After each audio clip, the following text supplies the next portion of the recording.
ఉద్యానవనములలో పెంచబడిన దానా. ఎవరు పెంచబడింది? ఈ ఉద్యానవనములు ఏమిటి? ఈ పూట ఈ వాక్య లేఖన సందేశ భావం ఏమిటి అనే విషయాన్ని మనము తెలుసుకోవాలి. దేవుని బిడలారా, ఉద్యానవనములు, కొన్ని వనములు దేవుని వాక్యములో ఉన్నాయి. మరి పెంచబడింది ఎవరు అంటే క్రొత్త నిబంధన సంఘమై ఉన్నటువంటి మనం క్రీస్తు రక్తములో కడగబడి మారు మనసు పొంది రక్షణ పొంది బాప్తిస్మము పొంది పరిశుద్ధాత్మ చేత నింపబడి దేవుని సన్నిధిలో చేర్చబడినటువంటి దేవుని పిల్లలమైనటువంటి మనము క్రొత్త నిబంధన సంఘముగా తీర్చబడ్డాం. ఈ క్రొత్త నిబంధన సంఘం మరి పెంచబడాలి.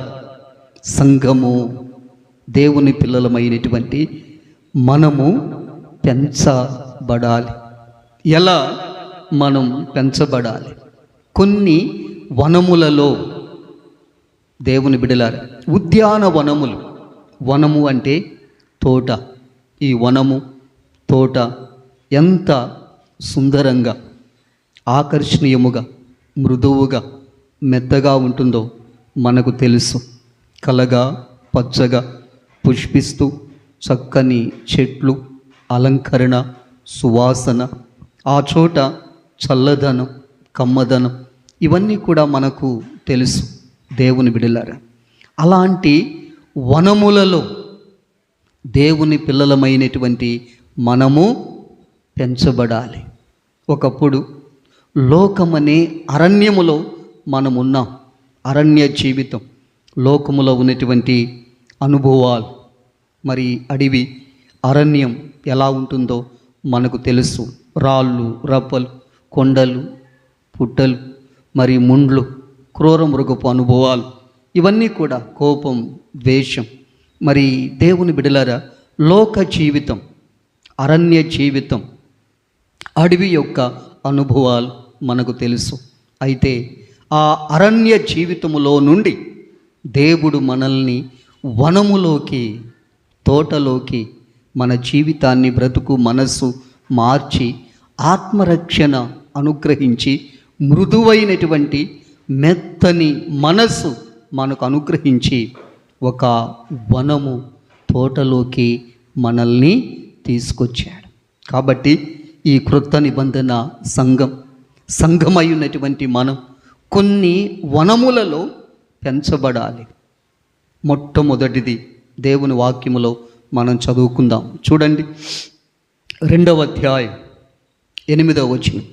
ఆదికాండం 2:8. త్వరగా చదవండి. ఆదికాండం 2:8.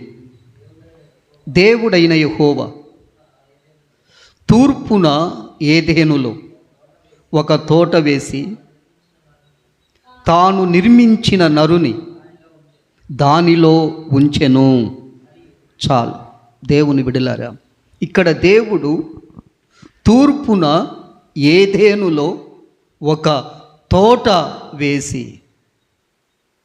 తూర్పున ఏదెనులో ఒక తోట వేసి, ఇక్కడ ఏదెను అనే ఒక పదం కనపడుతుంది. అది ఏదెను వనము, ఏదెను తోట. దేవుని బిడలారా, ముందుగానే ఏదెను తోట దేవుడు వేశాడు, అందులో నరుని ఉంచాడు. మరి ఈ అనుభవం, ఈ పాఠం, ఇది దేనికి సాదృశ్యం అంటే, దేవుని బిడలారా, ఈ ఏదెను వనములో ఆదాము అవ్వలున్నారు. వారు దేవుని ఆజ్ఞను అతిక్రమించి పాపము చేసినప్పుడు, వారు దిగంబరులై ఉన్నప్పుడు దేవుడు వారికి చర్మపు చొక్కాయిలు తొడిగించాడు. చదవండి, 3వ అధ్యాయం 21వ వచనం చదువు. 3:21. దేవుడైన యెహోవా ఆదామునకు అతని భార్యకును చర్మపు చొక్కాయిలను తొడిగించి. చాలు. దేవుని బిడ్డలరా, ఇక్కడ మరి చర్మపు చొక్కాయిలు, ఆదాము అవ్వలు ఏదెనులో ఉన్నారు. మరి వారు దేవునితో ఉన్నారు, దేవుని స్వరము వింటున్నారు. అయితే అపవాది వచ్చి వారిద్దరి చేత పాపము చేయించినప్పుడు దేవుని మహిమను వారు పోగొట్టుకున్నారు. వారు పాపులై పాపము చేసి దేవుని బిడలరా మరి దిగంబరులుగా ఉన్నారు. అయితే ఆ దిగంబరత్వాన్ని కప్పటానికి దేవుడు ఏం చేశాడు? చర్మపు చొక్కాయిలు తొడిగించాడు.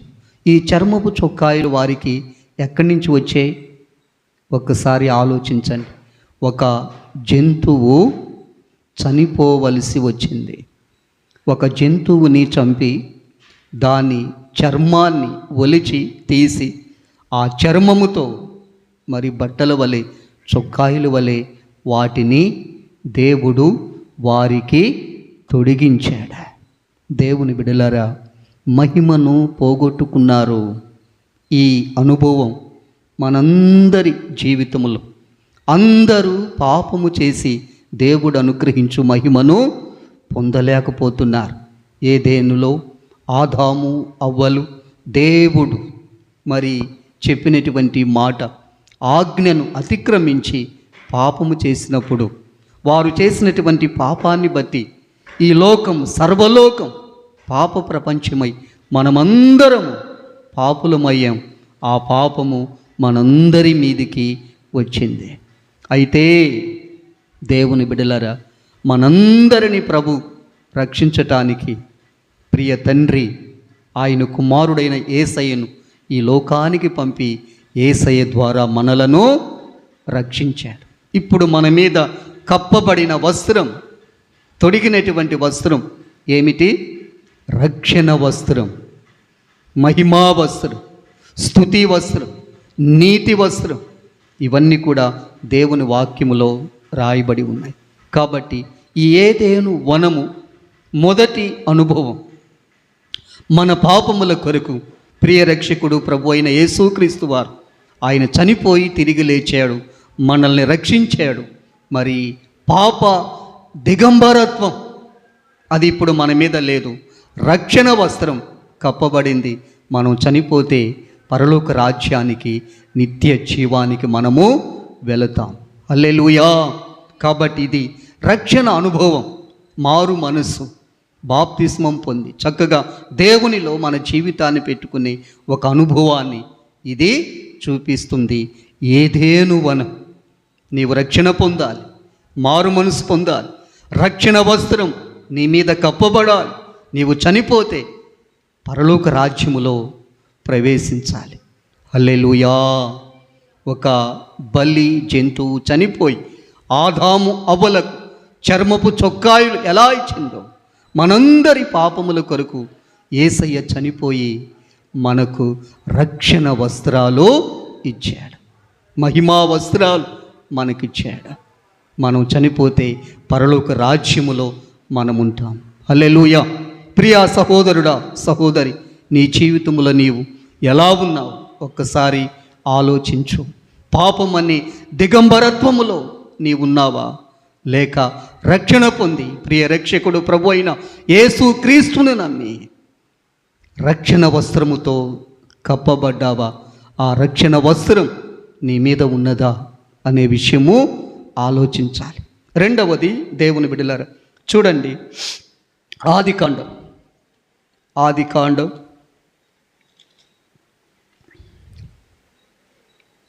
13వ అధ్యాయం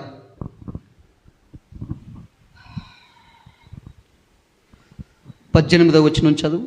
ఆదికాండం 13:18. అప్పుడు అబ్రాము తన గుడారమును తీసి హెబ్రోనులోని మమ్రే దగ్గర ఉన్న సింధూర వృక్ష వనములో దిగి అక్కడ యెహోవాకు బలిపీఠము కట్టాను. చాలు. ఈ వాక్యములో రెండవది సింధూర వృక్ష వనము అనే మాట ఉంది చూడండి. రెండవది ఏంటి? సింధూర వృక్షవనం. దేవుని బిడలారా, అప్పుడు అబ్రాము హెబ్రోనులోని మమ్రే దగ్గర ఉన్న సింధూర వృక్ష వనములో దిగి. హల్లెలూయా. రెండవది సింధూర వృక్షవనం. దీని భావం, దీని అర్థం ఏమిటి? ఇందాక మనం నేర్చుకున్నాం. అదేంటి? ఏదెను వనం. అక్కడేం జరిగింది? రెండవది ఇక్కడ సింధూర వృక్షవనం. ఇక్కడేం జరుగుతుంది? దీని అర్థం, భావం ఏమిటి? అక్కడ ఇంకొక పదం ఉంది. అదేమిటంటే హెబ్రోనులోని. హెబ్రోను అంటే అర్థం ఏంటి? దేవుని వాక్యములో పలు చోట్ల హెబ్రోను అనే పదం రాయబడి ఉంది. హెబ్రోను ఈజ్ ఈక్వల్ టు సహవాసం, ఫెలోషిప్. హల్లెలూయా. దేవుని బిడ్డ, నీ జీవితంలో నీవు రక్షణ పొందిన తరువాత, మారు మనసు పొందిన తరువాత, బాప్తిస్మం పొందిన తరువాత నీకేం కావాలంటే సహవాసము కావాలి. పరిశుద్ధులతో సహవాసం, దేవుని పిల్లలతో సహవాసం, దేవుని మందిరముతో సహవాసం, దైవ సేవకులతో సహవాసం, వాక్యముతో సహవాసం. రక్షణ పొందిన తరువాత అలా ఒంటరిగా మామూలుగా అలా ఉంటే ఏం జరుగుతుంది? మరలా లోకం దగ్గరకు వస్తుంది. విడిచిపెట్టిన పాపాలు దగ్గరకు వస్తాయి. వాక్యములో రాయబడింది. మరలా ఏం జరుగుతుందంటే ఆ మొదటి స్థితిని మించినటువంటి కడపడి స్థితి. దేవుని బిడ్డలారా, ఇంతకుముందు చేసినటువంటి ఆ పాపాలను మించి పాపము చేయవలసిన పరిస్థితి ఏర్పడుతుంది. అందుకని రక్షణ పొందిన తరువాత నీవు హెబ్రోన్ సహవాసములోకి రావాలి. దేవునితో సహవాసం, దేవుని మందిరముతో సహవాసం, దైవ సేవకులతో సహవాసం, ఒక మంచి ఆత్మీయ సహవాసం తప్పకుండా నీకు కావాలి. ఆత్మలో నీవు వర్ధిల్లాలి. ఆత్మీయ జీవితంలో ముందుకెళ్ళాలి. వెన్ను తిరిగి చూడకుండా ముందుకే నీ పయనం. దేవుని బిడ్డ, నీవు బలముగా ఉండాలి అంటే, స్థిరముగా ఉండాలి అంటే, విడిచిపెట్టిన పాపములను చేయించి ముందుకు సాగిపోవాలంటే హెబ్రోను వంటి ఒక మంచి ఫెలోషిప్, సహవాసం నీకు కావాలి. ఒక మాట మీరు చదవండి వాక్యములు, అపోస్తలుల కార్యములు 2:42. అపోస్తలుల కార్యములు 2వ అధ్యాయం 42వ వచనం. త్వరగా చదవండి. వీరు అపోస్తలుల బోధయందును, సహవాసమందును, రొట్టె విరుచుట ఎందును, ప్రార్థన చేయుట ఎందును ఎడతెగక ఉండిరి. చాలు. చూసారా? వీరు ఎవరు? వీరు రక్షణ పొందినవారు. ఎవరు వీరు? బాప్తిస్మం పొందినవారు. ఎవరు వీరు? వాక్యాన్ని అంగీకరించిన వారు. పేతురు వాక్యం చెబుతుంటే వాక్యాన్ని అంగీకరించారు. పాపముల విషయమై పశ్చాత్తాపడ్డారు, రక్షణ పొందారు, మారుమనసు పొందారు, బాప్తిస్మం పొందారు. వారేం చేశారు? దేవుని బిడ్డలారా, సహవాసములో ఉంటున్నారు. వీరు అపోస్తులుల బోధ. ఎప్పుడూ కూడా నీవు వాక్యాన్ని వింటూ ఉండాలి. చూసారా? ఉదయాన్నే టిఫిన్ చేస్తాం, మధ్యాహ్నం భోంచేస్తాం, రాత్రి భోంచేస్తాం. కానీ ఆత్మకు వాక్యం ఎన్నిసార్లు తింటున్నావు? ఎన్నిసార్లు వినిపిస్తున్నావు? వాక్యాన్ని చదవాలి, వింటూ ఉండాలి. అప్పుడే ఆత్మకు పోషణ. దేవుని బిడ్డలారా, అలా లేకపోతే ఆత్మ ఎండిపోతుంది, శరీరం పైకి లేస్తుంది. కాబట్టి శరీరం అణిచివేయబడాలి. శరీర కార్యాలు, ఇచ్ఛలు, తుచ్చమైనటువంటి అభిలాషలు, కామాతురత కాల్చివేయబడి ఆత్మలో నీవు వర్ధిల్లునట్లు సహవాసం నీకు కావాలి. బోధ, అపోస్తలుల బోధ, సహవాసం, ప్రార్థన చేయుట, రొట్టె విరుచుట, ఇవన్నీ కూడా నీకు కావాలి. ఇవి ఎక్కడ దొరుకుతాయి?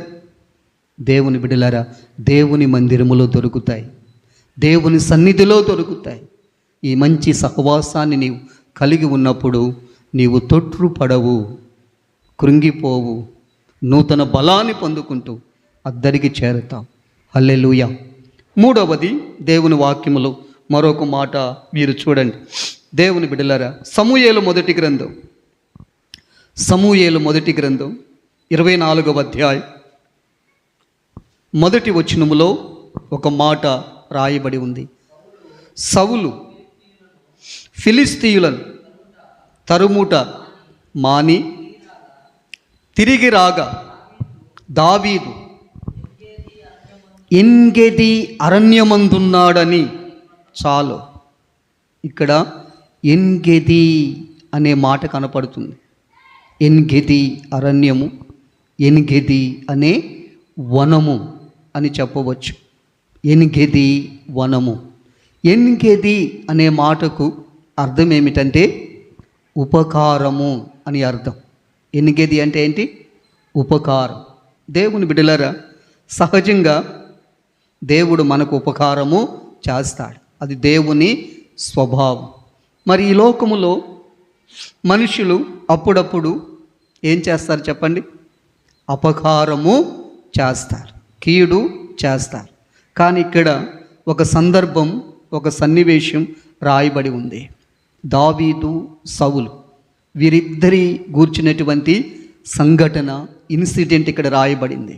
సౌలేమో దావీదుని చంపాలని రాత్రింబగళ్ళు తిరుగుతున్నాడు. అయితే దేవుని బిడ్డలారా, ఒక సందర్భములో సౌలే దావీదు చేతికి చిక్కుతాడు. క్షణములో దావీదు సౌల్ని చంపేయవచ్చు. కానీ దావీదు అలా చూసి ఏమంటాడంటే, యెహోవా చేత అభిషేకము నొందిన వానిని నేను చంపను. దావీదు సేవకులు అంటున్నారు, రాజా, నీ శత్రువు నీ చేతికి చిక్కాడు, ఒక్క ఈటె పోటుతో అతన్ని చంపివేద్దాం అంటున్నారు. కానీ దావీదు అంటున్నాడు, లేదు లేదు, అతడు ఎంత శత్రువైనా యెహోవా చేత అభిషేకము నొందినవాడు, అలాంటి వాణిని మనం చంపకూడదు, వాని జోలికి పోకూడదు. అతని మీద దేవుని అభిషేకం ఉంది, నా వలె అభిషేకం పొందినవాడు, అభిషేక వస్త్రం అతని మీద ఉంది, వద్దు అని చెప్పి సౌలుకి గుర్తు చేయాలని సౌలు దగ్గర ఉన్నటువంటి కొన్ని పరికరాలు, వస్తువులు నీళ్ళబుడ్డి అతని వస్త్రపు చెంగు కోసుకొని అలా దూరంగా వెళ్ళి సౌలుని మేలుకొలుపుతాడు. రాజా, నా ఏలినవాడా, నేను మిన్నల్లిని కదా, ఒక నల్లి లాంటి వాడిని, దోమ లాంటి వాడిని, నన్నెందుకు నీవు తరుముచున్నావు? ఇదిగో నీవు నా చేతికి దొరకగా చిక్కగా అదిగో అరణ్యములో వనములో పడుకొని నిద్రపోతుంటే నేను సమీపించాను, నా సేవకులు ఇలా చంపమని మాట్లాడారు. అయితే నేను నిన్ను తాకలేదు, ముట్టలేదు అని కన్నీళ్లతో వేడుకున్నట్లుగా మాట్లాడుతూ అలా నా ఏలినవాడా అని చెప్పి మాట్లాడుతున్నాడు. దేవుని బిడ్డలారా, సౌలు మేలుకొని అంటాడా ఒక చక్కని మాట, నేను నీకు అపకారము చేశాను, నీవు కనపడితే దొరికితే చంపాలి అనుకున్నాను, కానీ నేనే నీ చేతికి చిక్కగా దొరకగా నీవు నన్ను విడిచిపెట్టావు, ప్రాణభిక్ష పెట్టావు. ఎవడైనా శత్రువు తన చేతికి చిక్కితే ఊరకుంటాడా? మేలు చేస్తాడా? కానీ నీవేం చేసావు? నేను నీకు అపకారం చేయ తలపెట్టగా నీవు నాకు ఉపకారము చేసావు. నా అపకార బుద్ధికి నీవు ఉపకార బుద్ధిని వెల్లడి చేసావు. కాబట్టి రాబోయే దినాలలో నిశ్చయముగా నీవు రాజు అవుతావు, నీ సింహాసనం స్థిరపరచబడుతుంది అని సౌలు పలుకుతాడు. చూసారా దేవుని బిడ్డలారా, అపకారానికి బదులుగా ఏం చేశాడు దావీదు? ఉపకారము చేశాడు. ఇది ఎవరైనా చేస్తారా? దేవుణ్ణి ఎరిగిన వారు, దేవుని జ్ఞానం కలిగిన వారు, దేవుని వాక్యాన్ని ఎరిగిన వారు, దేవుని స్వభావాన్ని ఎరిగిన వారు, లోకములో కీడుకు ప్రతి కీడు, ద్వేషానికి ద్వేషం, పాపానికి పాపం, కంటికి కన్ను, దెబ్బకు దెబ్బ, ఈటెకు ఈట, కత్తికి కత్తి, బల్లెకు బల్యానికి బల్లెం, ఇలా లోక వాతావరణం ఉంది. కానీ దేవుని దగ్గరికి వస్తే దేవ స్వభావం, తండ్రి వీరేమి చేయుచున్నారు, వీరెరుగరు, వీరిని క్షమించు. కాబట్టి అపకారానికి బదులుగా ఉపకారము చేసి నీ ఉపకార బుద్ధిని వెల్లడి చేశావు. నిజముగా దావీదు ఆ ముందున్న దినాలలో రాజై ఇశ్రాయేలు ప్రజలను పరిపాలించాడు. దేవుని బిడ్డ, నీ స్వభావాన్ని బట్టి నీ జీవితం, నీ ముందుగతి, నీ కాలగతులు, నీ ఐశ్వర్యం, నీ స్థానం నిర్ణయించబడుతుంది. నీ స్వభావం మారకపోతే ఆ స్వభావమే నిన్ను ఈడ్చుకొని అలా వెళ్ళిపోతుంది. కాబట్టి దేవ స్వభావము కలిగి దేవుని సన్నిధిలో మనము ఇటువంటి ఒక మంచి స్వభావాన్ని కలిగి ఉండాలి. హల్లెలూయా. 4వది చూడండి, పరమగీతం అనే పుస్తకములో 1వ అధ్యాయం, పరమగీతం 1వ అధ్యాయం ఒక మాట మనం చూద్దాం. 14వ వచనం చదువు. 1:14. పరమగీతం అనే పుస్తకం 1వ అధ్యాయం 14వ వచనం. నాకు నా ప్రియుడు ఎనిగెది ద్రాక్షావనములోని కర్పూరపు పూగుత్తులతో సమానుడు. 4వది ఇక్కడ ద్రాక్షావనము. హల్లెలూయా. ద్రాక్షావనము దేనికి సాదృశ్యం? దేవుని బిడ్డలారా, ద్రాక్షలతోటి, ద్రాక్ష కాయలు, ద్రాక్ష రసం, ఈ పదాలన్నీ మనకు సుపరిచయం. అయితే ఇది నలగకొట్టబడే అనుభవం. యేసు ప్రభు అంటారు, నేను ఒంటరిగానే ద్రాక్షలతోటి ద్రాక్షల గానుగను త్రొక్కితిని.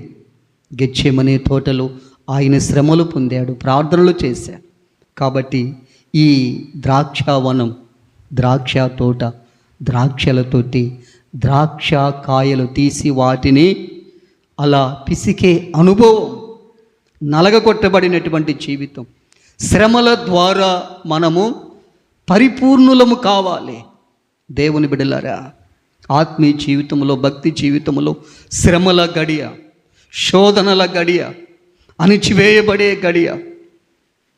కాబట్టి యేసయ్య సిలువ శ్రమలలో ఏ రీతిగా నలగొట్టబడ్డాడో నీ జీవితంలో, నా జీవితంలో ఆ ద్రాక్ష పండ్ల వలె మనము త్రొక్కబడి, పిసకబడి, నలగొట్టబడి శ్రమలలో మనము పుటము వేయబడతాం. ఒక రసం మనలో నుంచి బయటికి రావాలి. దాన్ని ఏమంటారంటే పరిపూర్ణమైనటువంటి భక్తి, సంపూర్ణమైనటువంటి పరిశుద్ధత. యేసయ్య సిలువకేగాడు, చనిపోయే వరకు సిలువ శ్రమలు సహించాడు. హల్లెలూయా. నీ జీవితంలో కూడా ఈ ద్రాక్షావనం నీ జీవితంలో ఆత్మ ఫలాలను, ప్రేమ, సంతోషం, సమాధానం, దీర్ఘశాంతం, ఆశానిగ్రహం, విశ్వాసం, మంచితనం, దయాళుత్వం, వీటన్నిటిని కూడా నీకు నేర్పిస్తుంది, బోధిస్తుంది. నీలో ప్రేమ, నీలో సమాధానం, నీలో సంతోషం, నీలో సహనం, నీలో ఓర్పు, నీలో విశ్వాసం, నీలో మంచితనం, నీలో దీర్ఘశాంతం, నీలో దయాళుత్వం, ఇటువంటి క్రీస్తు యేసుకు కలిగినటువంటి మనసు. ఏదో ఒక శ్రమ చేత, శోధన చేత నీవు పిండబడతావు, కొట్టబడతావు, నలగొట్టబడతావు. లోపల నీవు ఆ రసం కారినట్లుగా నీ హృదయములో మూలుగులు, శ్రమలు, శోధనలు, వీటన్నిటిని నీవు సహించే ఒక సిలువ నీ భుజం మీద మోపబడుతుంది. యేసయ్య మోసిన సిలువ వేరు, వ్యక్తిగతంగా దేవుడు నీకు అనుమతించే ఆ శ్రమ, శోధన, సిలువ వేరుగా ఉంటుంది. ఒక్కొక్కరికి ఒక్కొక్క విధంగా ఈ సిలువ ఉంటుంది. కాబట్టి ద్రాక్షావనం అది పిండబడే జీవితం, నలగొట్టబడే జీవితం. లోపల నుండి ఆ రసం ఎలా వస్తుందో నీలో నుండి ఆ ప్రేమ, సంతోషం, సమాధానం, దీర్ఘశాంతం, విశ్వాసం ఇవన్నీ కూడా బయటికి రావాలి. హల్లెలూయా. యేసయ్య ఎలా సిలువ శ్రమలు సహించి దీనుడై ఓర్చుకొని చనిపోయి తిరిగి లేచాడు, అటువంటి ఫలితాన్ని నీవు పొందుకోవాలి. హల్లెలూయా. ఆఖరిగా ఒక్క మాట మనం చదువుకొని ముగించుకుందాం. 12వ వచనం, అపోస్తలుల కార్యాలు 1వ అధ్యాయం 12వ వచనం చదువుకుందాం. అపోస్తలుల కార్యాలు 1వ అధ్యాయం 12వ వచనం. అప్పుడు వారు ఒలీవల వనమనబడిన చాలు అప్పుడు వారు ఒలీవల వనమనబడిన కొండ నుండి, ఒలీవా వనము, మన మందిరం పేరు కూడా ఒలీవా ప్రార్థన మందిరం. నేనైతే దేవుని మందిరములో పచ్చని ఒలీవా చెట్టు వలె ఉన్నాను. హల్లెలూయా. ఇది ఒలీవల వనం. అంతకుముందు వాక్యములో రాయబడిన మాటలు ఏమిటంటే, యేసయ్య పరలోకములో నుండి తండ్రి దగ్గర నుండి ఎలా ఈ లోకానికి వచ్చాడు, అలానే ఆయన ఏ రీతిగా తిరిగి వెళ్ళాడో అదే రీతిగా మరలా తిరిగి వస్తాడు. ఈ ఒలీవల వనం ప్రభు రాకడను చూపిస్తుంది, దేవుని దినపు రాకడను చూపిస్తుంది. మరి దేవుని వాక్యములో రాయబడింది, ఒలీవా కొండ మీద దేవుడు పాదాలుంచుతాడంట. ఆ కొండ రెండుగా చీలిపోతుందంట. దేవుని బిడ్డలరా, మరి ఆ సూచనలు ఇప్పుడే కనపడుతున్నాయి అని చెప్పి లోకం చెప్తుంది. కాబట్టి మన జీవితంలో, మన వ్యక్తిగత అనుభవాలలో అత్యంత ప్రాముఖ్యమైనది, మనము ఎప్పటికీ ఎన్నటికీ మరిచిపోని సంగతి, విషయం. వాక్యములో పేతురు భక్తుడు చెప్తున్నారు, ఒక సంగతి మీరు మరిచిపోవద్దు అని చెప్పి. ఏంటది? ప్రభు రాకడ. ఈ ఒలీవల వనం ప్రభు రాకడను మనకు చూపిస్తుంది. మన ప్రభు మన కొరకు త్వరగా రాబోతున్నాడు. కాబట్టి ఆయన రాకడకు మనము సిద్ధపడి ఉండాలి. హల్లెలూయా. కాబట్టి ఇవన్నీ కూడా, ఒకటి ఏదేను వనం, రెండవది సింధూర వృక్షవనం, మూడవది ఎన్గిది వనం, నాలుగవది ద్రాక్షావనం, ఐదవది ఒలీవల వనం.